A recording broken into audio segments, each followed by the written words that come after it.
Assalamualaikum warahmatullahi wabarakatuh.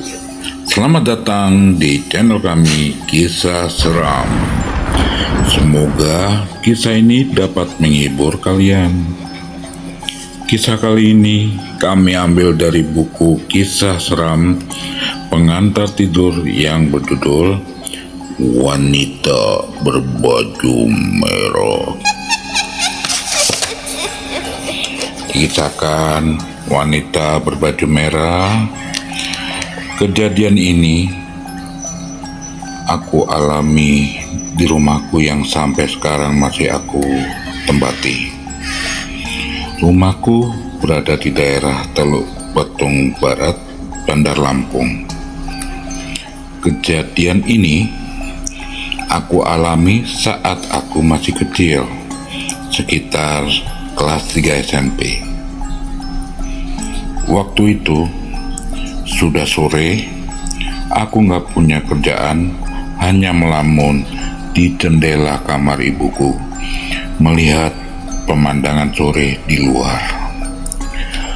Rumahku itu cukup besar, ada 5 kamar, 4 kamar berjejer.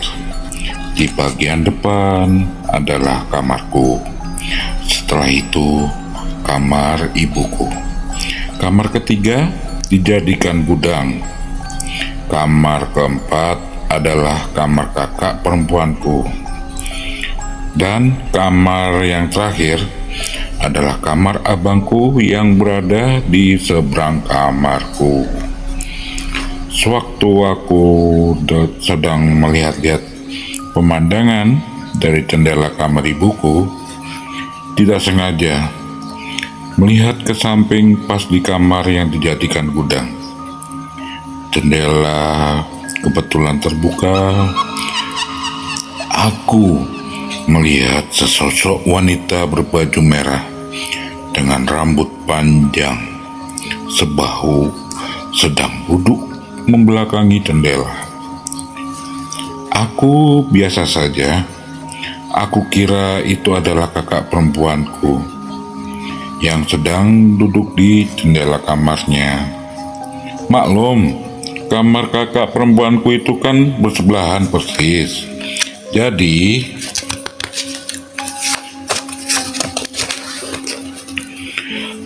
aku rada bingung, itu kamar kakak perempuanku atau kamar gudang.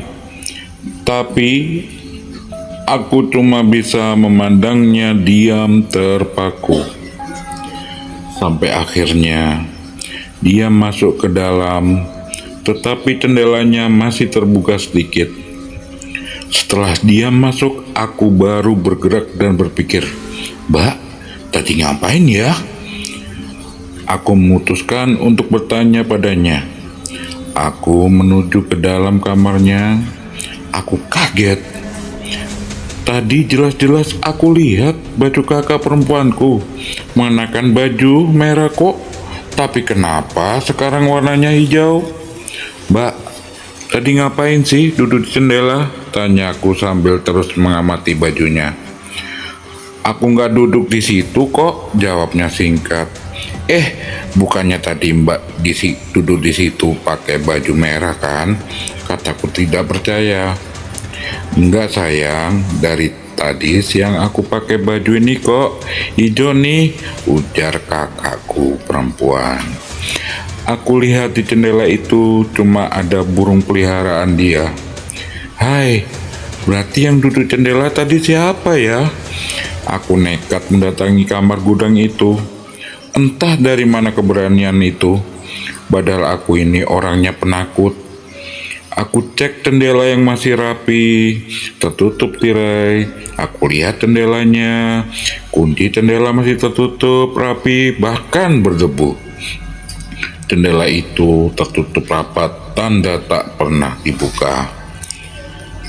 Aku tidak pernah tahu apa yang aku lihat itu tadi.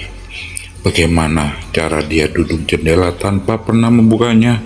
Aku merinding sendirian pada malam harinya.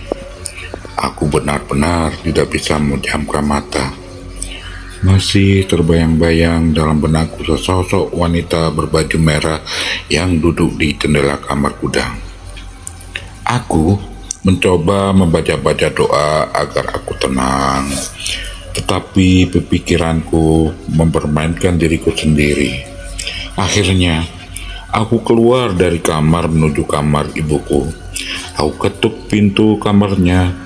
Bu, terdengar suara ibu menjawab. Aku tunggu di depan pintu sambil menoleh ke arah kamar gudang. Setelah beberapa saat aku menunggu, ibu tak kunjung keluar. Aku ketuk lagi pintu kamarnya.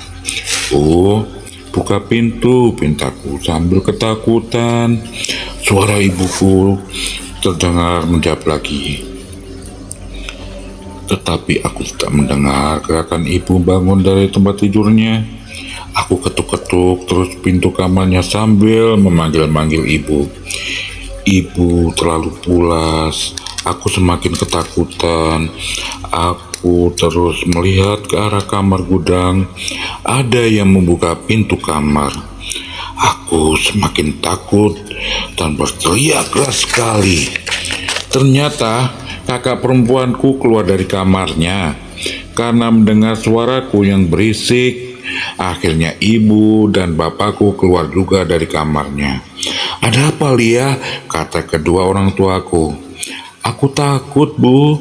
Aku tidur di sini saja ya. Pintaku pada bapak dan ibuku. Ya sudah, ayo masuk. Tanpa bertanya apa-apa, kedua orang tuaku langsung menyuruh tidur. Aku pun tidur di antara bapak dan ibu. Untung saja ranjang orang tuaku cukup besar. Pada pagi hari, bapak baru bertanya padaku, "Tadi malam kenapa, Nak?" Aku menjelaskan panjang lebar mengenai kejadian di sore hari itu. Karena kejadian itulah, malamnya aku jadi ketakutan. Kemudian bapak berkata, "Itu hanya fata morgana saja. Tidak ada apa-apa di rumah ini. Nanti malam kamu tidur di kamarmu saja." Aku mengiyakan saja. Besok malamnya memang tidak ada apa-apa. Meski aku khawatir dia akan datang saat malam-malam.